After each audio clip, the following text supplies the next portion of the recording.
Intinya kalau kalian ke sana nih, dari awalnya aja, kalian tuh udah akan disambut sama mayat-mayat yang udah jadi tengkorak. Terus pas masuk ke dalamnya lagi, disambutnya sama mayat-mayat baru tuh yang pada geletakan. Lah apa kurang uji nyali begitu? Hi everything, thank you udah ngeklik video ini dan selamat datang di Mr. Things. Apa kabar dunia?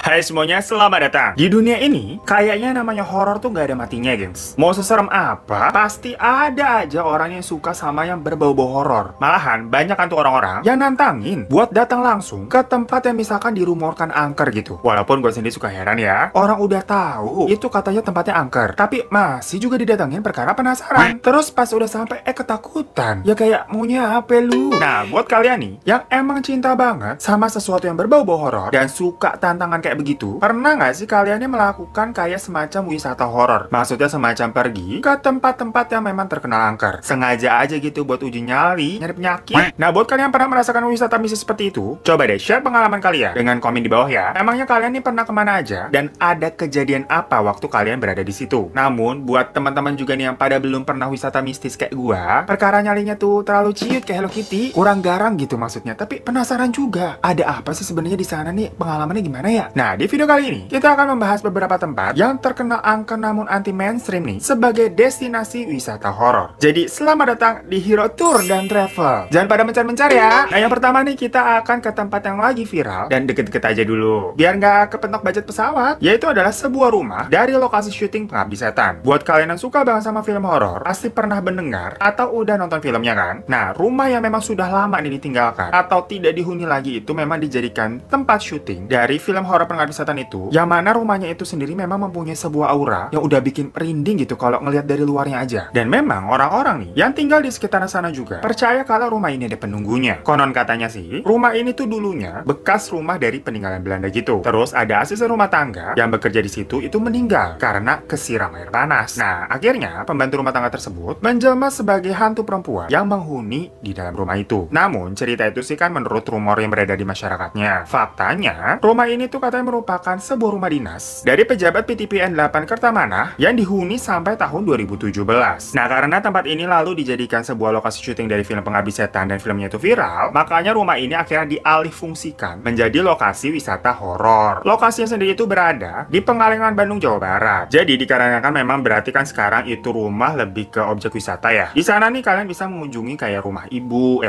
kamarnya ibu, terus kamar anak-anaknya, dan juga rumah-rumah lain yang memang menjadi lokasi syuting juga kayak rumahnya Pak Ustadz tuh. Nah, tapi kan kalau ini berarti purely kayak wisata horor karena napak tilas dari sebuah cerita film Pengabdi Setan. Istilahnya tuh ya jadinya rumah buatan lah atau horor-horor buatan. Jadinya kalau itu digeprek bensu ya masih level 1 atau 2 lah pedesnya. Kalau kalian nih mau lebih menantang lagi, ada nih sebuah destinasi wisata horor selanjutnya di daerah Desa Trunyan, Bali. Ini desa emang udah melegenda banget, gengs. Jadi kalau misalnya kalian lagi main-main nih ke daerah Bali, coba deh sempetin untuk datang ke tempat ini. Kenapa tempat ini bisa dikatakan sebagai wisata horor atau tempat uji nyali? Karena sewaktu kalian mau masuk aja nih, itu kalian akan bakal disambut sama tengkorak-tengkorak dari manusia asli. Nah, jiper nggak tuh, baru welcome-nya doang biasanya keset ini tengkorak. Jadi memang di Desa Trunyan ini punya kebiasaan unik dalam memakamkan para jenazah dari warga sekitarnya. Jenazah itu tidak dikremasi ataupun dikubur, tapi digeletakin gitu aja di bawah pohon rindang. Namun uniknya, biasanya kalau jenazah atau mayat tuh, itu kan bakalan busuk ya kalau nggak cepet-cepet dikubur. Atau ya baunya kan semeriwing bisa tuh kemana-mana. Ya kayak biasa kalau kita dengar di cerita-cerita pembunuhan, biasanya kan mayatnya nggak ditemuin beberapa hari dan akhirnya bisa ditemuin itu karena ada orang yang nyium bau-bau busuk banget gitu, nyengat, sampai pusing banget kali itu baunya ya. Ala-ala nyium pengharum mobil, rasa jeruk sama apel, biasanya sampai puyeng gitu mau muntah. Nah, tapi khusus di desa ini, meskipun para jenazah tidak dikubur, alias cuma digeletakin doang kayak tadi, di bawah pohon tuh, tapi jenazahnya nggak bau, gengs. Katanya sih, itu semua karena bau dari jenazah akan diserap oleh pohon tarumenyan atau kayu wangi. Jadi nama pohonnya itu seperti itu, canggih ya kayak magic pohonnya. Karena kemampuannya itu pun, pohon ini menjadi semacam legenda. Abisnya pohonnya itu aja diperkirakan sudah hidup selama 11 abad, gengs. Dan sampai sekarang masih tumbuh dengan baik. Menurut legenda yang diyakini oleh orang sekitar, dulunya nih harum dari pohon tersebut bahkan bisa sampai menyebar ke daerah Jawa Tengah. Bayangin tuh dari Bali ke Jawa Tengah itu baunya kayak apaan? Mungkin itu kayak adegan pewangi pakaian kali ya, yang harumnya tuh semerbak sampai jauh banget. Pada bisa nyium tuh orang-orang. Soalnya emang karena tuh wanginya sampai sejauh itu. Konon nih ada 4 bersaudara dari keraton Surakarta yang akhirnya merasa kepo, ini tuh bau apa ya? Dan setelah ditelusuri dan dicari ini baunya kemana di mana gitu. Ternyata dari bajunya BCL. Salah itu kalau itu mah emang iklan pewangi pakaian ya. Yang akhirnya mereka nih menemukan ternyata sumbernya itu dari pohon taruman yang tadi. Nah, kakak mereka nih yang paling sulung, yang paling atas dari 4 bersaudara tadi, cerita itu kepincut sama seorang Dewi, penunggu pohon itu, dan akhirnya dinikahin tuh. Mereka menikah tuh sama Dewi. Dan setelah menikah, akhirnya dia memutuskan untuk membuat sebuah kerajaan kecil di daerah situlah. Nah, terus untuk melindungi si pohon ini dari orang-orang di luar wilayahnya yang mungkin kepo juga tadi kayak dia awalnya kan, soalnya harumnya tuh bisa kemana-mana, sang raja memerintahkan para rakyatnya untuk meletakkan jenazah di sana biar wanginya tuh keserap atau ketahan gitu sama si bau-bau dari jenazah. Jadinya nggak kesebar kemana-mana gitulah, biar orang-orang di luar wilayahnya itu nggak bisa mencium aroma pohon kalau ada yang mau niat jahat nih, mau ngerebut ataupun merusak pohon tersebut. Semenjak itu ya udah akhirnya di situ memang dijadikan kayak tempat pemakaman. Jadi jenazah diletakin di situ aja. Namun memang ada perbedaan dari perlakuan antara jenazah baru sama jenazah lama. Kalau jenazahnya masih baru, itu akan digeletakin tapi ditutupin sama kurungan dari anyaman bambu gitu. Ya mohon maaf nih ya. Iya sih emang mungkin kagak bau gitu jenazahnya. Tapi tetap aja apa kagak ciut kita kalau lagi jalan-jalan gitu. Ngeliat, ya ada mayat di situ, ada mayat di situ, digeletakin aja. Ya kan takut kak. Intinya kalau kalian kesana nih dari awalnya aja, kalian tuh udah akan disambut sama mayat-mayat yang udah jadi tengkorak. Terus pas masuk ke dalamnya lagi, disambutnya sama mayat-mayat baru tuh yang pada geletakan. Lah apa kurang kuji nyali begitu?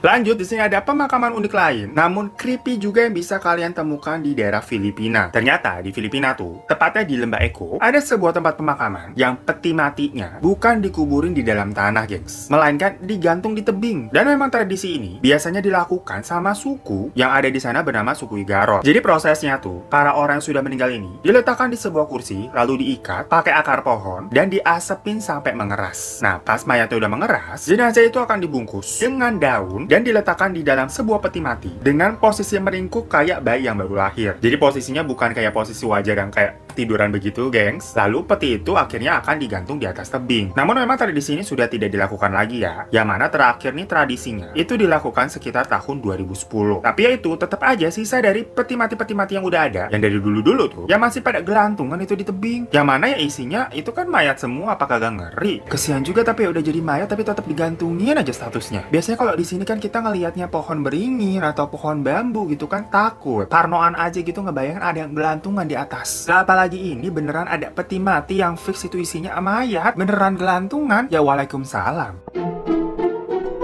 Next, ini ada sebuah kuburan yang jauh lebih unik lagi tapi gue agak gagal paham juga. By the way, tempatnya ini ada di Italia ya. Jadi sebenarnya bagian atas dari tempat itu merupakan sebuah gereja, tapi di bagian bawahnya diisi sama ribuan mumi yang digantung. Lagi-lagi digantung statusnya. Jadi kalau kalian masuk ke situ tuh ibaratnya kayak masuk istana boneka, tapi isinya ya mumi beneran. Nah, di abad ke-16 ada orang suci nih ceritanya yang terkenal bernama Sylvester of Gubbio. Nah, saat beliau meninggal, dibuatlah tempat tersebut sebagai kayak kenang-kenangan dan diletakkanlah mayatnya, dijadikan mumi gitu, dipakein baju bagus. Pokoknya judulnya kayak dipajang lah karena mungkin beliau kan semacam tokoh penting gitulah. Akhirnya dari situ banyak orang yang niru yang mau begitu juga dan memajang mayat-mayat dari para keluarga yang udah meninggal di situ juga. Sampai akhirnya jadilah tempat ini kayak istana mumi. Yang tadi kalau masuk ke situ berasa kayak ke istana boneka gitu kan, ada banyak pajangan. Terus kan kalau di istana boneka juga berasa adem gitu karena AC ya. Tapi kalau masuknya di sini, gue rasa hawa-hawa dinginnya bukan karena AC tapi karena keringet dingin. Itu pada ngeliat mumi mayat-mayat pada digantung gitu. Ya ngapain sih?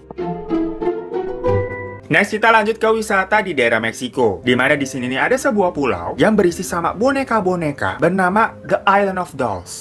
Tapi jangan bayanginnya kalian ini kayak boneka-boneka yang gemes kayak istana boneka tadi. Karena ini satu pulau isinya tuh boneka creepy semua. Macem-macem boneka Annabelle begitu, gengs. Dan gak ada orang atau penghuni satupun di pulau tersebut. Jadi ya udah, itu pulau isinya boneka doang yang huni. Ya wajar aja jadinya kalau tempat ini terkesan serem dan angker ya. Banyak yang percaya kalau dari tiap boneka itu yang ada di pulau tersebut tuh ada isinya masing-masing, gengs. Jadi awal ceritanya nih, pulau itu sebenarnya kan memang sudah tidak ada penghuninya. Terus ada satu orang nih yang bernama Don Julian Santana Barbera yang akhirnya menghuni pulau tersebut sendirian. Kenapa itu orang kok nekat banget? Kagak ada tempat lain untuk dihuni apa bagaimana? Soalnya ternyata si Don ini memang terpaksa karena dia semacam dibuang nih sama keluarganya. Perkara katanya suka mabok-mabokan dan nyusahin gitulah. Jadi dia sendiri ini merasa dia nggak punya siapa-siapa lagi dan lebih baik tinggal sendiri aja deh. Nah ternyata waktu dia tinggal di pulau itu, dia ini ngelapor sama keluarganya kalau ada ada hantu anak kecil yang selalu menggentayangi dia. Akhirnya, karena dia nih merasa keganggu sama hantu anak kecil tersebut, Don mulai kayak semacam gantung-gantungin boneka berupa boneka anak kecil yang kayak Annabelle tadi di sekitaran pulau. Biar apa? Untuk nih fungsinya menangkal energi jahat dari hantu anak kecil yang gentayangin tadi. Biar si arwah dari hantu itu bisa masuk ke bonekanya aja dan gak gangguin si Donnya lagi. Don juga beralasan dia akhirnya mulai menggantungi banyak boneka di situ. Itu tuh untuk arwah-arwah dari para anak-anak yang meninggal karena tenggelam di daerah pulau tersebut. Jadi istilahnya biar arwahnya tenang lah, bisa masuk ke dalam boneka gitu deh. Ya mohon maaf ya, kalau emang misalkan merasa diganggu nih, ya udah jangan nekat tinggal di situ sendirian, ngapain? Emang ada halu-halunya nih malah gantungin boneka. Ya jadinya emang banyak orang yang jadinya menganggap si Donnya halu karena semacam depresi. Si Don ini tinggal di pulau tersebut tuh udah hampir kurang lebih 50 tahun dan selama itu dia ini terus gantung-gantungin boneka. Pokoknya dari tahun 1950 sampai tahun 2001. Dan total boneka yang udah digantungin Don itu lebih dari 1000 boneka, gengs. Ya lu bayangin aja, ada 1000 boneka itu banyak banget, usianya bertahun-tahun, kena panas, kena hujan. Ya jadilah penampakan yang ada pada boneka-boneka tersebut pada serem-serem, palanya pecah, matanya hilang, badannya meleot, pokoknya benar-benar menambah kesan creepy. Akhirnya pada tahun 2001, Don ini meninggal akibat serangan jantung. Anehnya, keadaan Don pada saat meninggal itu dikatakan janggal, di mana dirinya ditemukan tewas di sebuah kanal di pulau tersebut. Yang mana sewaktu dirinya masih hidup, pada awalnya banget dia pindah ke pulau tersebut, dia bilang nih kan tadi ada hantu anak kecil yang menggentayangi dia. Nah, si hantu itu katanya tinggalnya di kanal itu. Jadi sekarang untuk para wisatawan yang mau mampir ke daerah tersebut, ke The Island of Dolls, biasanya memang disarankan untuk membawa sebuah boneka untuk digantung di sana, dan tujuannya untuk menghormati arwahnya Don. Ya ibaratnya kalau kalian ini namu ke tempat orang, ya bawa buah tangan lah. Kalau di sini kan misalkan kalian mau namu ke calon mertua, bawanya martabak atau bawa kongwan satu kaleng tuh. Isinya kongwan ya, jangan rengginang. Tapi kalau lu beneran nih mau main-main ke sana, jangan lu malah bawanya kekei. Ya soalnya kan keke bukan boneka.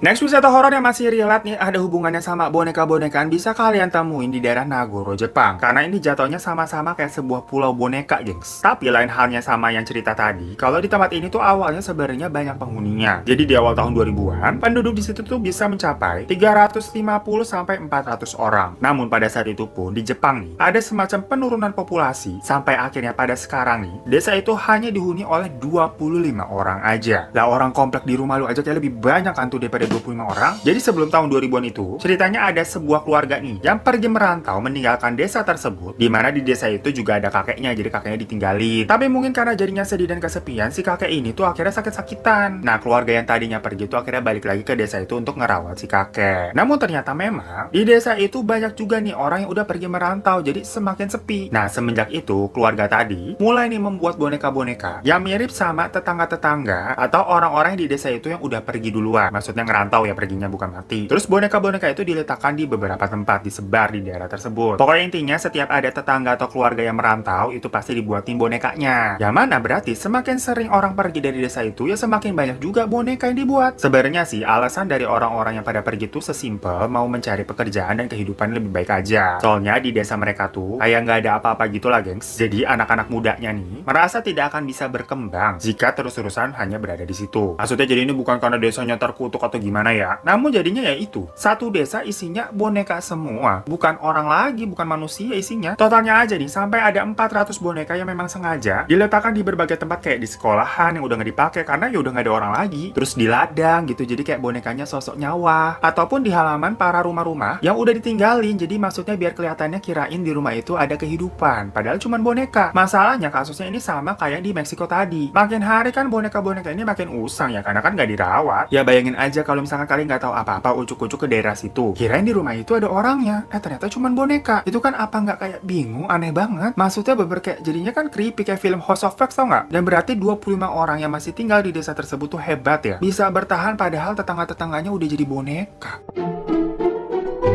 Nah selanjutnya ini ada destinasi wisata horor tapi cukup membingungkan. Karena rata-rata biasanya kan kalau hantu-hantu atau korban-korban dari tempat yang mistis gitu kan manusia yang mati jadi setan. Tapi di tempat ini bukan manusia, gengs, melainkan para anjing. Beneran hewan anjing ya maksudnya, bukannya manusia tapi kelakuan kayak anjing. Dimana tempat ini merupakan sebuah jembatan yang berada di Skotlandia. Nah jembatan ini tuh bisa dibilang semacam kayak tempat bunuh diri para anjing. Soalnya nggak tahu kenapa nih ya, banyak banget anjing yang lewat situ tiba-tiba pingin bunuh diri aja gitu, lompat dari atas jembatan ke kali yang ada di bawahnya. Pokoknya banyak banget anjing, hampir ada 400 lebih anjing yang sudah mati dengan cara yang sama seperti itu. Soalnya rata-rata mereka ini nggak bisa berenang ya, dan jadinya tenggelam. Konon katanya sih di situ ada hantu yang bernama White Lady of Overtone yang mengendalikan anjing untuk lewat situ dan bunuh diri. By the way, cakep amat nama hantunya, kayak ningrat ya. Namun ada ilmuwan nih yang juga ternyata mempunyai semacam penjelasan logis tentang kejanggalan tersebut. Jadi di bawah jembatan itu tuh banyak banget hewan yang bernama Cerpelai. Pokoknya itu hewan sejenis mamalia lah yang kayak gini. Nah, Cerpelai ini merupakan hewan mamalia yang mengeluarkan suatu cairan dari anusnya yang baunya tuh katanya ranum atau enak lah menurut para anjing. Ya gue juga kurang ngerti sih baunya kayak gimana, tapi intinya bau itu membuat para anjing ini menjadi tergoda. Yang akhirnya mereka ini lompat dari jembatan ke bawah untuk menghampiri si bau-bauan tadi. Namun masalahnya sebenarnya Cerpelai itu kan nggak cuman ada di bawah jembatan itu doang ya, tapi kan di tempat-tempat lain juga ada. Nah, tapi kenapa tuh kalau di tempat lain kayaknya para anjing nggak sampai segitunya deh, sampai mau lompat buat menghampiri bau-bauan dari Cerpelai. Jadi memang fenomena kejanggalan kenapa nih para anjing itu pada loncat itu masih menjadi misteri. Sampai tempat ini akhirnya menjadi sebuah tempat mistis untuk siapapun yang lewat di daerah itu.